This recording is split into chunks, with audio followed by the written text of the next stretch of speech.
Good morning, students. Today we are here, and today we will discuss about our chapter number 3rd, that is demand. Now, students, demand, if we talk about our chapter number 3, the word demand means an expenditure. Demand का मतलब होता है एक खर्चा, expenditure. Actually अगर आप किसी market में जाते हैं या किसी शॉप पे जाते हैं और आप ये पेन का डिमांड करते हैं, फॉर एग्जांपल आप किसी एक स्टेशनरी शॉप पे जाते हैं और कहते हैं कि भैया yes sir I want this pen, मुझे ये पेन चाहिए, that means you are creating a demand. लेकिन तो आपकी डिमांड तब तक कंप्लीट नहीं होती स्टूडेंट जब तक आप खर्चा नहीं करते, यानी कि आप कुछ उनको पैसे पे नहीं करते. इसीलिए मैंने वर्ड यूज किया, डिमांड को हम एक्सपेंडिचर भी बोलते हैं. लेकिन अगर आज आप डिमांड को डीपली डिस्कस करें तो कहते हैं डिमांड 4 चीजों से मिलकर बनती है. ये 4 चीजें एक साथ होनी चाहिए तभी डिमांड मानी जाती है. वो 4 चीजें क्या हैं? कहते हैं डिमांड के लिए क्या होना चाहिए? There is a desire for a commodity. कहते हैं डिमांड के लिए सबसे पहले मेरे पास डिजायर होना चाहिए, मेरे दिमाग में कुछ होना चाहिए कि मुझे पर्टिकुलर गुड्स को खरीदना है. देयर इज अ डिजायर, सोच होनी चाहिए कोई प्रोडक्ट को खरीदने के लिए. सेकेंड चीज, मेरे पास होनी चाहिए money to fulfil the desire. मेरे पास पैसे होने चाहिए उस डिजायर को पूरा करने के लिए. मुझे मार्केट परचेज करना है, सोचा है मैंने, दैट इज माई डिजायर. अब मेरे पास पैसे होने चाहिए इस मार्केट को खरीदने के लिए. Readiness to spend the money, मैं पैसे खर्च करने के लिए भी तैयार रहूं. ऐसा ना हो कि मेरे पास पैसे हैं लेकिन मैं खर्च करने के लिए तैयार ना हूं, तो फिर मेरी डिमांड कंप्लीट नहीं हो सकती. And last, availability of the product, और मार्केट में वो प्रोडक्ट अवेलेबल भी होना चाहिए. ये 4 चीजें स्टूडेंट्स अगर एक साथ होती है, कौन कौन सी? मेरे पास डिजायर है, मैंने सोचा ये पेन खरीदना है, इस पेन को खरीदने के लिए मेरे पास पैसे हैं, मैं पैसे खर्च करने के लिए भी तैयार हूं, और ये प्रोडक्ट मार्केट में अवेलेबल भी है. इन 4 को मिला के हम कहते हैं कि डिमांड कंप्लीट होती है. लेकिन इकोनॉमिक्स लैंग्वेज में अगर हम बात करते हैं तो डिमांड क्या है? Demand refers to the various quantities of a commodity. Demand वो क्वांटिटीज हैं जो डिफरेंट कंज्यूमर खरीदते हैं कोई ना कोई पैसा देने के बाद.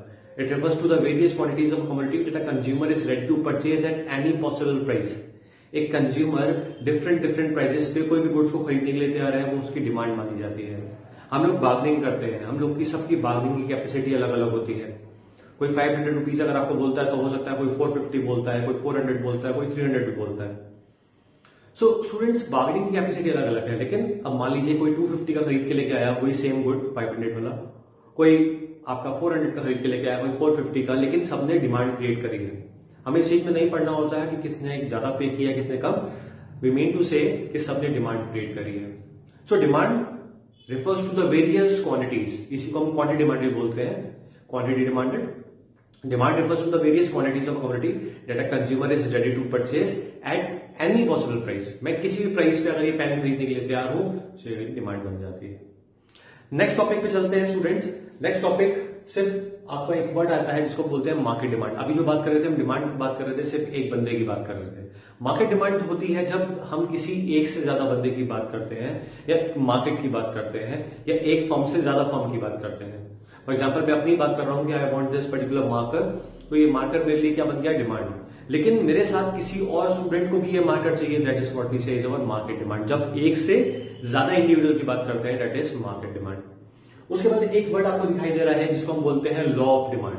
The word law of demand means, law of demand क्या बोलती है? लॉ ऑफ डिमांड कहती है कि सब चीजों को साइड में रख देते हैं, अदर थिंग रिमेनिंग कांस्टेंट. अगर किसी कमोडिटी का प्राइस बढ़ेगा देन डिमांड डिक्रीज होगी. याद रखिएगा, हम प्राइस के हिसाब से लॉ ऑफ डिमांड लेके चलते हैं, हम प्राइस पे एम्फेसिस देते हैं. अगर किसी कमोडिटी का प्राइस आज आप बढ़ा दोगे तो उसकी डिमांड ऑब्वियस बात है कम हो जाएगी. लॉ ऑफ डिमांड भी यही कहती है. इसके साथ हमारे पास एक्सेप्शंस थे, लेकिन एक्सेप्शन सीबीएसई ने डिलीट कर दिए, इसलिए हम भी नहीं पढ़ रहे हैं उसको. हम नेक्स्ट टॉपिक की तरफ आते हैं अपने. The next topic is factors affecting demand, जो आपका बहुत इंपॉर्टेंट टॉपिक है.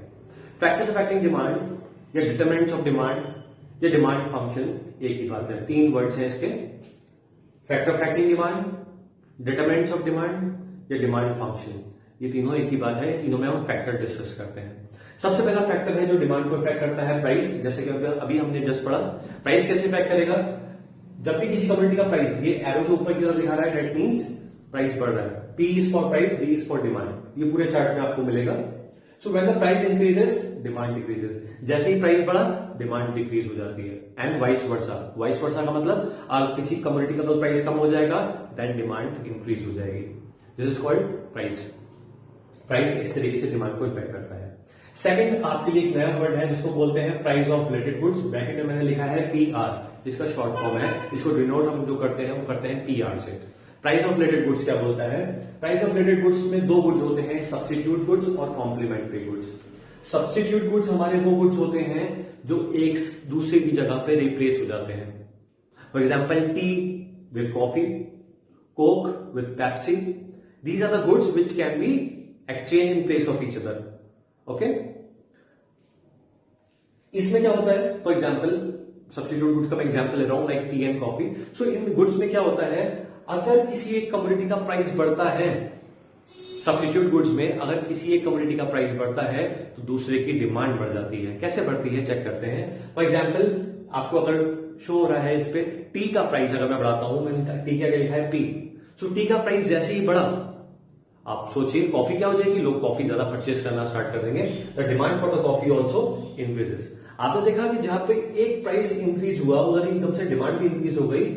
ये दोनों एक ही डायरेक्शन में मूव करते हैं, इसलिए हम बोलते हैं सब्स्टिट्यूट गुड्स ऑलवेज है पॉजिटिव एटीट्यूड। इनका पॉजिटिव एटीट्यूड रहता है, पॉजिटिव रिलेशन रहता है, हमेशा एक साथ मूव करते हैं। डिमांड बढ़ती है, प्राइस भी बढ़ता है, प्राइस बढ़ता है, डिमांड भी बढ़ती है, एक साथ मूव करते हैं substitute goods. But complementary goods इसके अपोजिट होते हैं। Complementary goods are those goods which are used together और which complete the demand for each other, like car and petrol, pen and ink. ये वो गुड्स होते हैं जो कभी अकेले यूज नहीं होते, किसी के साथ यूज होते हैं, कंबाइंड यूज होते हैं। जैसे मैंने आपको एग्जाम्पल बताया कार एंड पेट्रोल, मैंने एग्जाम्पल बताया आपको पेन एंड इंक। मैं आपको एग्जाम्पल देता हूं कार एंड पेट्रोल का। फॉर एग्जाम्पल, मान लीजिए पेट्रोल का प्राइस मार्केट में बढ़ जाता है, ठीक, पेट्रोल का प्राइस आज मार्केट में बढ़ जाएगा तो demand for the petrol car decreases. आज पेट्रोल कार की डिमांड मार्केट में कम हो जाएगी क्योंकि लोग कहेंगे पेट्रोल तो बहुत महंगा हो गया है, क्यों ना CNG या डीजल व्हीकल या LPG फिटेड व्हीकल्स को परचेज किया जाए। ये हमारा वही है। अब आपने इसमें क्या देखा, इसका अपोजिट क्या था? जैसे ही प्राइस बढ़ा यहाँ डिमांड डिक्रीज हो गई। इसलिए सब हम लोग डिस्कस करते हैं complementary goods always have negative relation, negative attitudes. Complementary goods के नेगेटिव रिलेशन होता है, जो कि सब्स्टिट्यूट गुड में पॉजिटिव था, कॉम्प्लीमेंट्री गुड्स में हमारा नेगेटिव होता है। ये हमारे दो तरीके के गुड्स हैं। सब्स्टिट्यूट गुड्स जो हमेशा जो है एक दूसरे को रिप्लेस कर सकते हैं, यहाँ पे पॉजिटिव होता है। कॉम्प्लीमेंट्री गुड्स जो दोनों एक साथ यूज होते हैं, दो गुड्स एक दूसरे की डिमांड को कंप्लीट करते हैं, यहाँ पे नेगेटिव रिलेशन होता है। थर्ड की तरफ चलते हैं। यहाँ पर थर्ड आता है income of the consumer. Income को हम न्यूमेरिकल में इकोनॉमिक्स में दिखाते हैं with the help of Y. Income stands for Y, Y को हम डिनोट करते हैं as a sign for income. So income of the consumer के हिसाब से, इनकम के हिसाब से दो गुड्स फिर से हमारे पास डिवाइड है, one is inferior goods and one is superior goods. Student, मैं आपको यहाँ पे बहुत सिंपल चीज बता रहा हूँ कि इंफीरियर गुड्स हमारे कौन से गुड्स होते हैं? इंफीरियर गुड्स हमारे होते हैं चीप गुड्स, यानी कि सस्ते वाले गुड्स। सुपीरियर गुड्स हमारे कौन से गुड होते हैं? ये होते हैं कॉस्टली गुड्स। अब बहुत सिंपल हो जाएगा आप लोगों के लिए, ये वर्ड अगर आप दिमाग में रखोगे, इंफीरियर होते हैं सस्ते वाले गुड्स और सुपीरियर होते हैं कॉस्टली गुड्स। अब आज अगर किसी की इनकम बढ़ती है, वाई स्टैंड फॉर इनकम, जैसी किसी की इनकम बढ़ी तो सस्ते गुड्स को खरीदना कम कर देगा। ऑब्वियस बात है, आज मेरी इनकम बढ़ जाएगी तो मैं सस्ते गुड्स खरीदना बंद कर दूंगा, मैं ये मार्केट नहीं करूंगा, हो सकता है मैं इससे ज्यादा मतलब महंगा मार्केट खरीद के लेके आऊं। So when my income increases the demand for inferior goods decreases. Inferior goods के लिए मेरी डिमांड डिक्रीज हो जाएगी बिकॉज ये सस्ते गुड है। लेकिन स्टूडेंट्स, महंगे गुड्स के लिए मेरी डिमांड क्या हो जाएगी? बढ़ जाएगी। आज मेरी इनकम बढ़ जाएगी या आज आपके पास पॉकेट मनी बढ़ जाएगी तो आप महंगा गुड्स ही खरीदोगे। So these are those goods whose demand increases with the increase in income. जैसे मेरी इनकम इंक्रीज हुई, इनकी डिमांड इंक्रीज हो गई। एक बार फिर से देख लेते हैं, कंफ्यूजन नहीं होना है। Inferior goods and superior goods. Inferior goods हमारे सस्ते गुड्स होते हैं एंड सुपीरियर गुड्स हमारे कॉस्टली गुड्स होते हैं। इंफीरियर गुड्स हमारे क्योंकि सस्ते गुड्स हैं तो जैसे ही आज मेरी इनकम बढ़ेगी तो इनकी डिमांड मेरे लिए डिक्रीज हो जाएगी। अब मेरी इनकम बढ़ गई तो मैं सस्ते गुड्स परचेज करके क्या करूंगा? मैं महंगे गुड्स परचेज करूंगा, इसलिए इंफीरियर गुड्स की डिमांड डिक्रीज हो जाती है। ये इनका रिलेशन है। अब क्योंकि इनकम बढ़ी, डिमांड डिक्रीज हुई, इसलिए इंफीरियर गुड्स में जो रिलेशन रहता है वो रहता है नेगेटिव, क्योंकि अपोजिट डायरेक्शन में वो मूव कर रहा है। लेकिन यही डायरेक्शन यहां पे अगर आप बात करो सुपीरियर में, तो जैसे ही इनकम बढ़ती है डिमांड भी बढ़ती है। आज आपकी इनकम बढ़ जाएगी तो आप महंगे गुड्स ज्यादा से ज्यादा परचेज करोगे। इनकम बढ़ी, आपने इस गुड्स की डिमांड भी बढ़ा दी। So there is a positive relation between superior goods. ये हमारे दो तरीके के गुड्स थे। नेक्स्ट है हमारे पास टेस्ट एंड प्रेफरेंस। ये बहुत सिंपल है, इसको आप एडिक्शन वर्ड भी बोल सकते हो। मान लीजिए स्टूडेंट्स, आपको कोई रेस्टोरेंट है जहां पे कुछ पर्टिकुलर डिश खाना बहुत पसंद है, या आप शॉपिंग करते हैं किसी शॉपिंग मॉल से या किसी भी शॉप से, वहां पे एक पर्टिकुलर ड्रेस आपको बहुत ज्यादा पसंद है। वो ड्रेस आपको पसंद है और अब हो सकता है कि उन्होंने अपने प्राइस को बढ़ा दिया हो। आपको पता है कि यहाँ क्वालिटी अच्छी मिलती है, लेकिन अब उन्होंने अपने प्राइस को बढ़ा दिया, क्या किया जाए। लेकिन क्योंकि आप उस दुकान के हैबिचुअल हो, उस दुकान के एडिक्टेड हो, आपको पता है क्वालिटी अच्छी मिलेगी, आपके लिए उस पर्टिकुलर दुकान की डिमांड कभी डिक्रीज नहीं होगी, कभी डिमांड डिक्रीज नहीं होगी।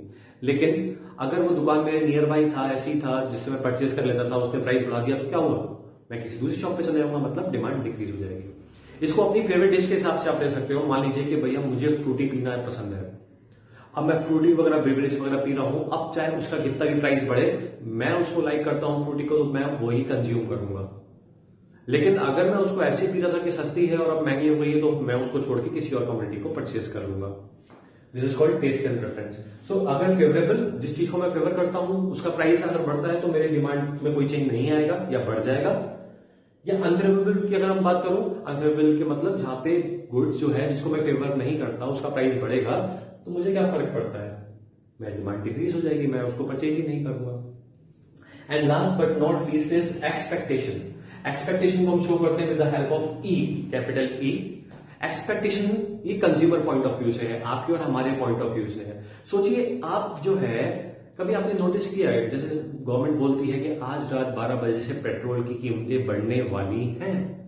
गवर्नमेंट बोलती है कि आज रात 12 बजे से पेट्रोल की कीमतें बढ़ने वाली है, the petrol prices are going to be hiked by midnight today. अब उसके थ्रू क्या होता है, आज लोगों को पता लगा कि यार कल प्राइस बढ़ जाएगा, फटाफट गाड़ी लेके पेट्रोल पंप पे पहुंच गए और अपना पेट्रोल टैंक फिल करवाना शुरू हो गया। कुछ वैसा ही है। क्या सोचा कस्टमर ने ये सोचा, कंज्यूमर ने ये सोचा कि हो सकता है कल प्राइस बढ़ जाए, तो जैसे ही उसने ये सोचा कि प्राइस जो है कल बढ़ जाएगा, तो आज की डिमांड उसने क्या कर दी, इंक्रीज कर दी। आज उसको पूरे टैंक की जरूरत नहीं थी, लेकिन उसने कहा प्राइस बढ़ जाएगा, इससे बढ़िया आज ही बढ़वा के रख लो। लेकिन अगर इसका अपोजिट सोचता है, आप पेट्रोल बढ़वाने जा रहे थे, मैंने आपको बोला कि आप ये रुक जाइए, हो सकता है कल पेट्रोल का प्राइस कम हो जाए, तो आप कहोगे अच्छा ठीक है, फिर तो आज हम नहीं बढ़वा रहे। तो अगर आपको लगता है कि कल किसी कमोडिटी का प्राइस कम होने वाला है, तो आज की डिमांड आपकी डिक्रीज हो जाएगी, आप आज की डिमांड को डिक्रीज कर दोगे। ये हमारा एक्सपेक्टेशन है। कंज्यूमर क्या एक्सपेक्ट करता है, उसके हिसाब से भी डिमांड चेंज होती है। फिर से समझ लीजिएगा, एक्सपेक्टेशन ये कहती है कि अगर कल नॉर्मल अगर प्राइस राइज होने का सोचते हो आप, कंज्यूमर सोचता है कि कल प्राइस राइज हो जाएगा, तो कल महंगा खरीदने से अच्छा कंज्यूमर क्या करता है, आज ज्यादा से ज्यादा खरीद लेता है। लेकिन इसका अपोजिट सोचता है कंज्यूमर कि कल सस्ता हो जाएगा, एक चीज हम परचेज करते हैं। हम लोगों की, नॉर्मल क्लास लोगों की मेंटलिटी क्या होती है कि कल जो ऐसा होगा, कल जब सीजन ऑफ होगा तब एसी परचेज करेंगे, हो सकता है सस्ता मिल जाए। सो वेदर हम सोचते हैं प्राइस फॉल होने वाला है फ्यूचर में, तो हम डिमांड क्या कर देते हैं, आज की डिमांड की बात है, आज की डिमांड डिक्रीज हो जाएगी और फ्यूचर की डिमांड इंक्रीज हो जाएगी। So students, that's all from today chapter number 3 demand. This is half chapter. इसमें हाफ चैप्टर और अभी आपके पास आएगा जिसमें आप कर्व्स और डायग्राम्स को स्टडी करोगे। Stay tuned with us, subscribe and like our channel.